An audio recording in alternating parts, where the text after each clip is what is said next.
Oke guys, jadi ini saya share beberapa hasil foto yang udah saya jepret pakai Realme 11 Pro 5G ini yang udah saya pakai selama kurang lebih semingguan.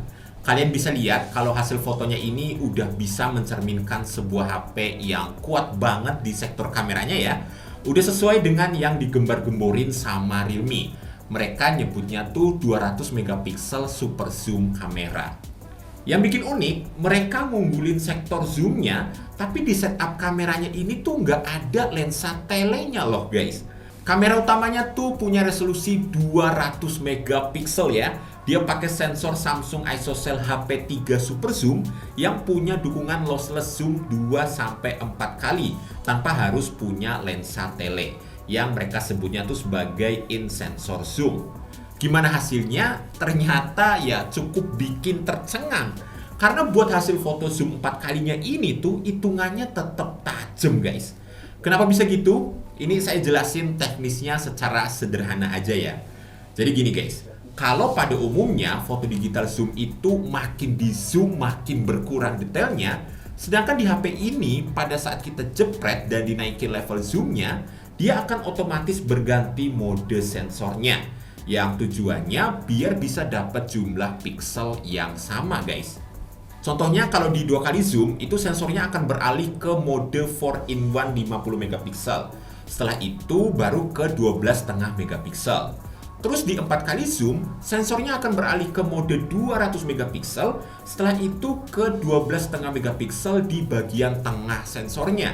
Jadi hasilnya tetap punya tingkat detail yang sama, baik itu dari yang 1 kali zoom, 2 kali zoom, hingga 4 kali zoom sekalipun guys. Buat hasilnya secara keseluruhan saya cukup suka, tapi saya rasa masih bisa lebih bagus dari ini. Secara spek kameranya ini kan udah kayak HP flagship ya. Dan yang kayak gini itu biasanya akan di-adjust via update software. Seiring berjalannya waktu HP ini dijual di pasaran. Yang saya maksud masih kurang tuh di bagian warnanya ya. Kadang enak buat dilihat, nggak oversaturated, bahkan cenderung natural. Tapi kadang juga saya dapat hasil foto dengan warna yang sedikit di boost gitu. Dan itu nggak sesuai dengan warna aslinya. Dynamic range-nya juga kadang masih butuh dipoles ya. Tapi saya masih bisa maklumi sih, karena chipset Dimensity 7050 dan sensor kameranya ini itu masih tergolong baru ya. Kemarin pas saya diundang acara launchingnya, info dari orang dalam sih perbaikan kayak gini tuh akan segera dilakukan secara bertahap. Jadi ya kalau misal ada update software, ya buruan langsung diupdate aja guys. Tapi kayak yang udah saya bilang di awal, hasil fotonya overall saya cukup suka. Tipe-tipe foto yang siap di-share di sosmed, nggak perlu kalian touch up sana sini, tinggal jepret upload, jepret upload. Terus kalau misal kalian perlu foto dengan tingkat detail yang tinggi, kalian bisa pakai mode high res-nya. Itu ada yang 50 megapiksel dan 200 megapiksel. Cuma kalau saya bandingin dengan mode default-nya tadi yang 12,5 megapiksel, warnanya ini cenderung lebih natural dan kurang pop up ya. Dan pas saya cek size fotonya, ternyata tuh gede banget guys. Bisa berkali-kali lipat loh dari mode default-nya. Intinya sih ya sesuaiin sama kebutuhan kalian aja. Buat lensa ultrawide-nya juga udah cukup bagus, walaupun nggak sebagus lensa utamanya. Ya pastilah ya, resolusi dan lensanya ini kan udah beda jauh. Tapi ya sekedar buat bikin story mah udah lebih dari cukup lah. Di menu kameranya ini juga ada yang namanya Street Mode. Ini masih jadi andalannya Realme ya. Dan setelah saya cobain pakai watermarknya dan juga filternya nih, ternyata emang bener-bener bikin fotonya ini jadi lebih dramatis guys. Ada banyak banget opsi filternya, cuma yang saya suka ini itu ada cinematic, terus juga 90s pop, straight, dramatic, dan juga deep sea. Selain watermark ala-ala street mode, ada juga watermark yang collab dengan Lonely Planet. Buat yang belum tahu, Lonely Planet ini adalah publisher travel guide ya, dan penerbit media digital terbesar di dunia. Terus untuk foto night mode-nya, bisa saya bilang 200 megapikselnya ini ngebuat dia jadi punya kemampuan low light paling bagus ya di antara HP di kelasnya. Soalnya pas dipakai di kondisi yang gelap, hasilnya itu tuh lebih tajam, lebih terang, dan lebih minim noise. Terus adanya OIS juga ngebantu banget buat dapat detail yang tinggi saat di kondisi low light. Karena dia tuh bisa meminimalisir blur dari fotonya. Dan dia juga ngebantu untuk dapetin hasil maksimal dari night mode karena dia bisa ngejaga kameranya tetap stabil saat proses pengambilan foto gelap.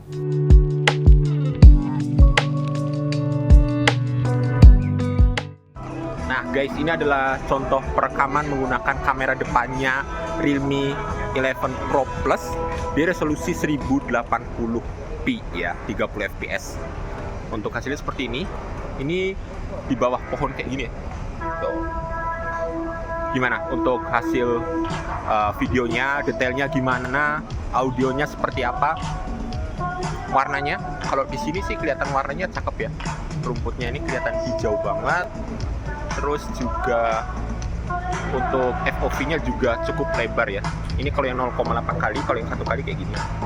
Nah, nggak terlalu beda jauh sih. Untuk kestabilannya kayak gini guys.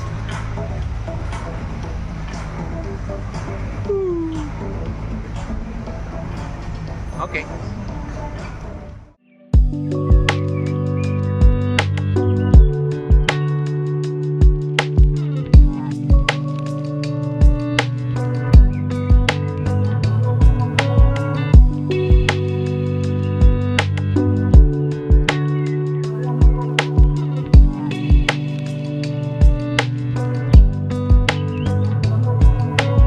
Spek layarnya sendiri, Realme 11 Pro Plus 5G ini sama persis dengan Realme 11 Pro 5G ya, yang udah kita bahas di video kemarin.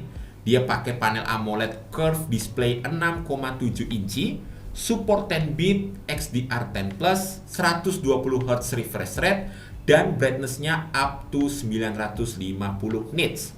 Karena pakai panel AMOLED, fingerprint sensornya juga ditaruh di bawah layar ya. Sejauh ini sih bisa saya bilang kualitas layarnya emang enak guys kalau dipakai buat nonton-nonton. Soalnya dia punya bentangan layar yang luas, terus juga warnanya juga bagus, dan dia juga punya dual speaker yang suaranya cakep banget. Jadi untuk kebutuhan entertainment sih bisa dibilang ini salah satu HP terbaik lah yang bisa kita dapat di rentang harga segitu. Buat jeroan dari Realme 11 Pro Plus 5G ini juga sama ya guys dengan yang versi Pro-nya. Dia pakai Dimensity 7050 5G, chipset yang masih tergolong baru dari MediaTek dengan fabrikasi 6 nanometer. Jadi experience-nya juga nggak jauh beda ya seharusnya. Chipset ini menurut saya cukup ngebut untuk sebuah HP mid-range walaupun bukan jadi yang terbaik. Saya tes pakai Antutu Benchmark versi 10, dia dapat skor di 528 ribuan. Yang dimana kalau buat main game sekelas Genshin Impact itu bisa dapat di 40 fps pada settingan medium 60 fps. Suhu maksimalnya bisa sampai 43 derajat Celcius emang, dan itu saya mainin kurang lebih selama sejaman 15 menit. Apalagi kalau buat main game sekelas Mobile Legends settingan mentok kanan mah ya itu udah merem aja lah.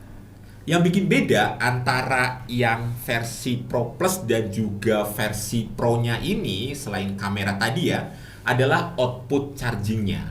Kalau di Pro ini cuma 67 watt yang dimana itu udah ngebut banget ya menurut saya.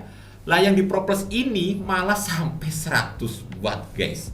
Ngecas dari 0 sampai 100% cuma butuh waktu setengah jaman aja. Edan. Gak sampai di situ, buat sebuah HP mid-range Realme 11 Pro Plus 5G ini punya memori ala-ala HP flagship ya. RAM-nya 12GB plus 12GB dynamic RAM dan storage-nya di 512GB. Udah nggak ada tuh ya yang namanya muncul notif storage penuh dan nge-lag kalau multitasking. Jauh-jauh deh. Fitur-fitur lain juga cukup lengkap di HP ini kayak 360 derajat NFC, terus juga Tactile Engine 2.0 dan antena Array Matrix 2.0 yang punya kekuatan menangkap sinyal lebih bagus dan lebih minim latensi. Kemarin juga pas launching HP ini ya, saya dapat info kalau Realme janjiin 2 kali update Android dan 3 kali update security patch. Ya, semoga aja di dalam update tersebut banyak ngasih perubahan yang lebih baik lah ya, biar kemampuan chipset ini tuh bisa dipakai lebih maksimal lagi. Dan ya, sekian aja yang bisa saya bagikan untuk si Realme 11 Pro Plus 5G ini. Kalau kalian suka sama video ini, jangan lupa like-nya guys. Subscribe buat yang belum dan tekan tombol loncengnya. Saya Kevin dan kita jumpa lagi di video selanjutnya. Thanks buat yang udah nonton. Bye-bye.